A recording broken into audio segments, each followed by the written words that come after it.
Start करते हैं third chapter परागण। ठीक है, चैप्टर स्टार्ट करने से पहले आप सभी चैनल को लाइक करें, सब्सक्राइब करें। ठीक है, अब देखिए चैप्टर थर्ड।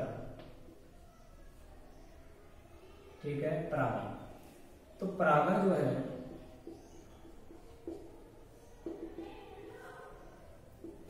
परागण किसे कहेंगे, यानी परागकण जो होते हैं वो परागकों से मुक्त होकर जब वर्तिकाग्र पर स्थानांतरित होते हैं तो उसे ही परागकण बोला जाता है। यानी परागकणों का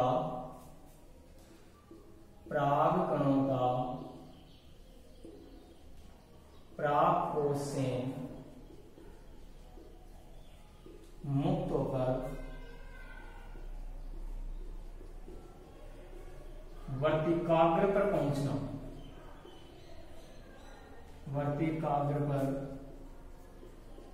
पहुंचना, परागण कहलाता है। ठीक है, और ये दो प्रकार का होता है। पहला है स्वपरागण और दूसरा है परपरागण। ठीक है, पहले हम स्वपरागण के बारे में देखते हैं कि जब एक पुष्प के परागकण उसी पुष्प की वर्तिकाग्र पर या फिर एक पुष्प के परागकण उसी पौधे के किसी दूसरे पुष्प की वर्तिकाग्र पर स्थानांतरित होते हैं तो उसे स्वपरागण कहते हैं। ठीक है, जैसे मान लो एक पुष्प, यानी जब एक पुष्प के परागकण, जब एक पुष्प के परागकण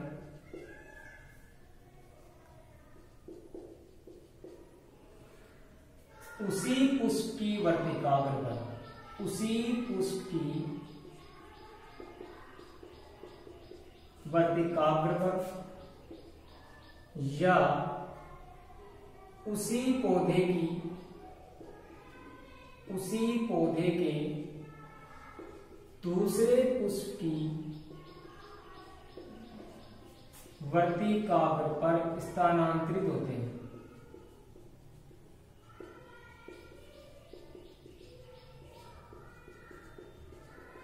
ठीक है, तो ये क्या कहलाता है, स्वपरागण। ठीक है, अब देखिए आप इसको, स्वपरागण जो है ये दो प्रकार का होता है। स्वपरागण क्या होगा, स्वपरागण के दो प्रकार होते हैं, टू टाइप। पहला है ऑटोगेमी। ऑटोगेमी का मतलब होता है कि इसमें से दोनों में से देखो, स्वपरागण में दोनों चीजें जब किसमें क्या करते हैं, ऑटोगेमी, और दूसरा होता है जेनेटोगेमी।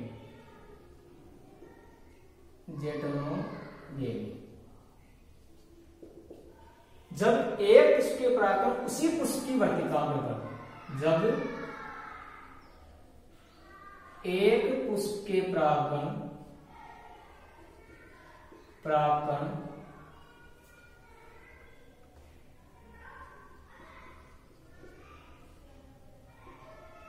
उसी पुष्प की वर्तिकाग्र पर,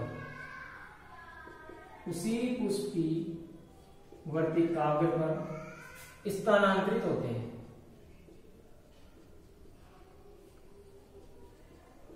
तो उसे बोला जाता है ऑटोगेमी। यानी एक पुष्प पर उसी पुष्प की वर्तिकाग्र पर जब परागकण स्थानांतरित होते हैं तो उसको बोला जाता है ऑटोगेमी। यानी आप समझ भी सकते हो इस डायग्राम से, मान लो ये पुष्प है, इस पुष्प के जो परागकण है, इस पुष्प के परागकण इसी पुष्प की वर्तिकाग्र पर स्थानांतरित होते हैं तो इसे बोले जाते हैं ऑटोगेमी, और इसका एग्जांपल है मटर।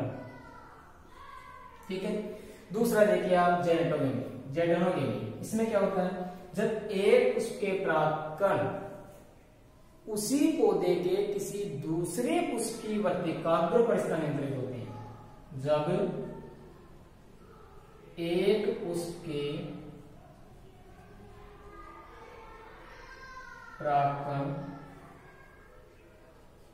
उसी पौधे के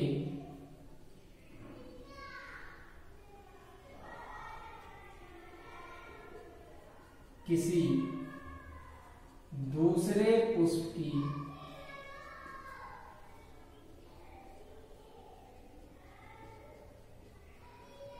वर्तिकाग्र पर स्थानांतरित होते हैं।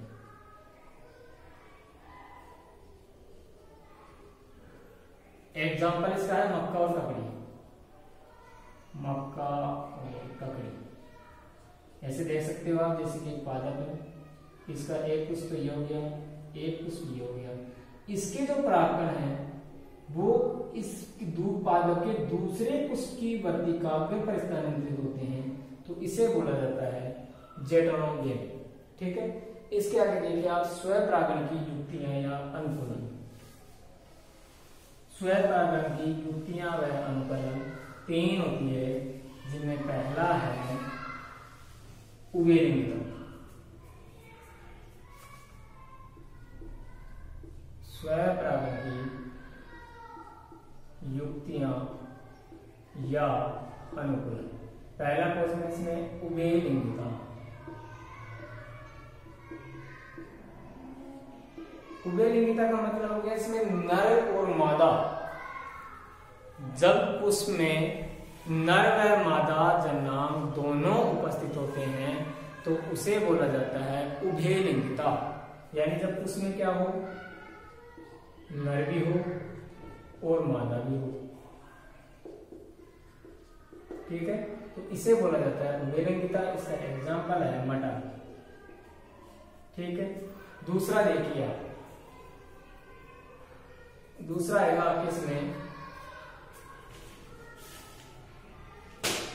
समकाल पक्वता। समकाल पक्वता जैसा कि नाम से स्पष्ट हो रहा है, समकाल पक्वता यानी जब पुष्प के अंदर नर व मादा जन्नांग दोनों एक ही समय में एक साथ परिपक्व होते हैं तो उसे बोला जाता है समकाल पक्वता। ठीक है, जब पुष्प में नर व मादा जन्नांग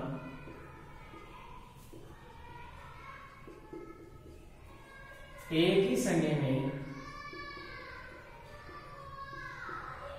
एक साथ परिपक्व होते हैं। एक साथ क्या होते हैं, परिपक्व होते हैं, तो उसे समकाल पक्वता बोला जाता है। उसका उदाहरण है सदाबहार और मिराबिलिस। ठीक है, दूसरा देखिए आप इसमें थर्ड अनुन्मीलियता। अनुन्मीलियता यानी जिसके अंदर कभी पुष्प नहीं खिलते, यानी पुष्प कभी नहीं खिलते, पुष्प कभी नहीं खिलते।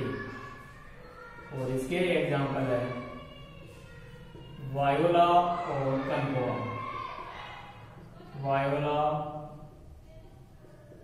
और कनकोआ। ठीक है, इसके बाद देखिए आप परपरागण। तो परपरागण के अंदर क्या होगा, स्वपरागण कितने दिन हो गई, अब आता है परपरागण। अब देखिए परपरागण क्या होता है, वहां पे तो एक ही पादप था, लेकिन परपरागण का मतलब है यानी जब पुष्प के परागकण, किसी पुष्प के परागकण उसी जाति के किसी दूसरे पौधे के पुष्प पर स्थानांतरित होते हैं। ठीक है, पौधा दूसरा होना चाहिए लेकिन उसी जाति का होना चाहिए। ठीक है, तो क्या बोलेंगे अपन कि जब एक पुष्प के परागकण, जब एक पुष्प के परागकण, जब एक पुष्प के परागकण उसी जाति के किसी दूसरे पौधे, उसी जाति के किसी दूसरे पौधे के पुष्प की वर्तिकाग्र पर, के पुष्प की वर्तिकाग्र पर स्थानांतरित होते हैं, स्थानांतरित होते हैं, तो उसे क्या कहते हैं, परपरागण कहते हैं। ठीक है, अब हम देखते हैं परपरागण की युक्तियां कौन कौन सी है। तो सामान्यतः पर परागण की युक्तियां 5 प्रकार की होती है। ठीक है, पर परागण की जो युक्तियां हैं वो 5 प्रकार की होती है। और पहला उसमें आएगा स्वबंध्यता। पर परागण की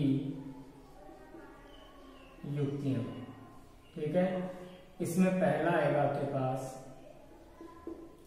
स्वबंध्यता, यानी जब पुष्प के परागकण उसकी वर्तिकाग्र पर पहुंचते हैं तो वहां पर अंकुरित नहीं हो पाते, उसी को बोलते हैं स्वबंध्यता। और इसके एग्जाम्पल है अंगूर और राखी बेल। ठीक है, यानी जब पुष्प के परागकण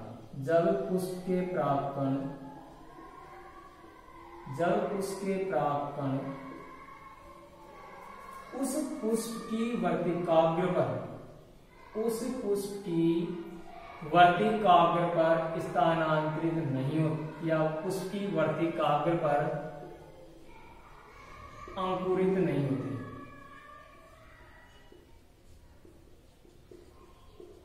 यहां पहुंच तो गए वर्तिकाग्र पर, लेकिन वहां पे क्या हो रहे हैं, अंकुरित नहीं हो पा रहे हैं। तो इसका एग्जांपल है अंगूर और राखी बेल, पिटूनिया। ठीक है, दूसरा देखिए यहां पे आएगा दूसरा एक लिंगी का मतलब है कि जब पुष्प के अंदर नर व मादा जन्मांग दोनों में से केवल एक ही उपस्थित हो उसे बोला जाता है एक लिंगी। और इसका एग्जाम्पल है पपीता। जब पुष्प में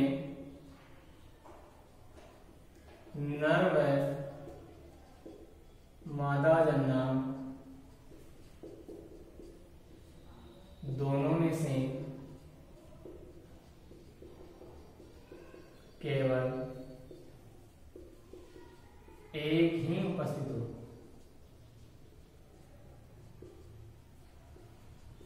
ठीक है, और इसका एग्जाम्पल है पपीता। ठीक, थर्ड देखिए आप, भिन्न काल पक्वता। भिन्न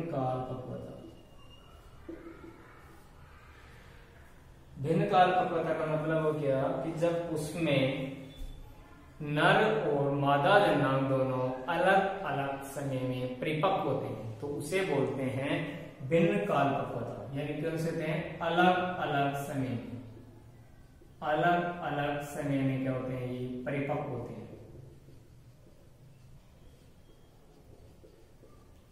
और ये जो होता है 2 प्रकार का होता है। पहला है पूर्ण पूर्वता और दूसरा है स्त्री पूर्वता। पूर्ण पूर्वता का मतलब हो गया कि जब, जैसे नाम से दिख रहा है, जब पुंकेसर जायांग से पहले परिपक्व होते हैं। जब पुंकेसर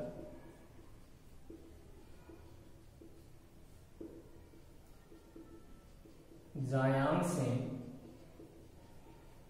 पहले परिपक्व होती है। और इसका एग्जाम्पल है गुड़हल, कपास। दूसरा देखिए आप स्त्री पूर्वता, यानी जब जायांग पुंकेसर से पहले परिपक्व होती है। इसका एग्जाम्पल है चंपा, बरगद। ठीक है, अब देखिए आपके चौथा हरकोगेमी।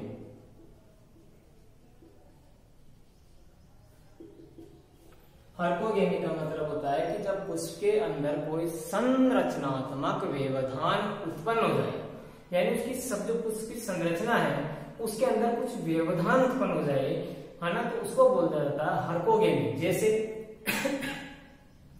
जैसे मान लो पुष्प है तो पुष्प के अंदर जो वर्तिकाग्र है उसकी लंबाई पुंकेसर से अधिक लंबी हो जाना। जैसे मान लो आप आप रखोगे में क्या हो जाएगा, संरचनात्मक व्यवधान उसका हो जाएगा, संरचनात्मक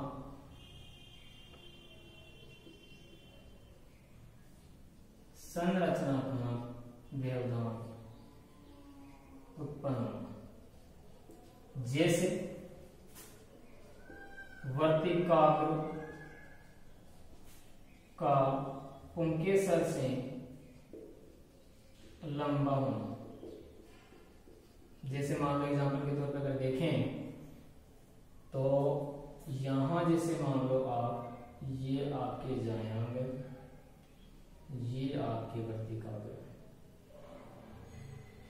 अब देखिए आप पुंकेसर तो इसके लिए छोटे रहेंगे, जबकि वर्तिकाग्र क्या होगा, इसकी काफी लंबी होगी। ठीक है, तो इस एग्जाम्पल क्या होगा इसका, तो कैरियोफिलेसी कुल के पादप, कैरियोफिलेसी कुल के पादप। ठीक है, और लास्ट का बच रहा है आपका, वो है विषमवर्तिकात्व, विषमवर्तिकात्व। अब देखिए विषमवर्तिकात्व का मतलब होता है कि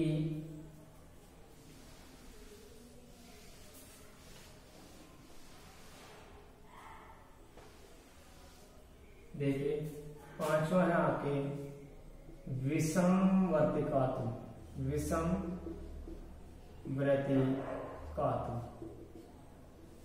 इसका मतलब होता है कि इसमें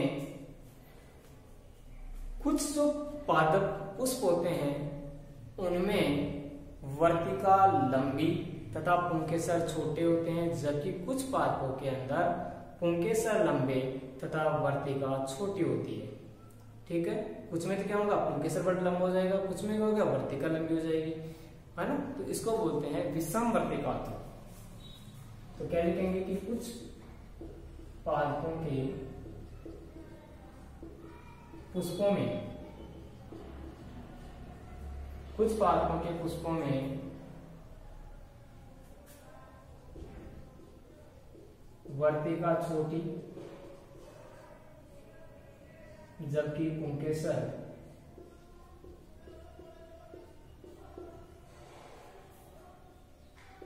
अधिक लंबा तथा कुछ पादपों में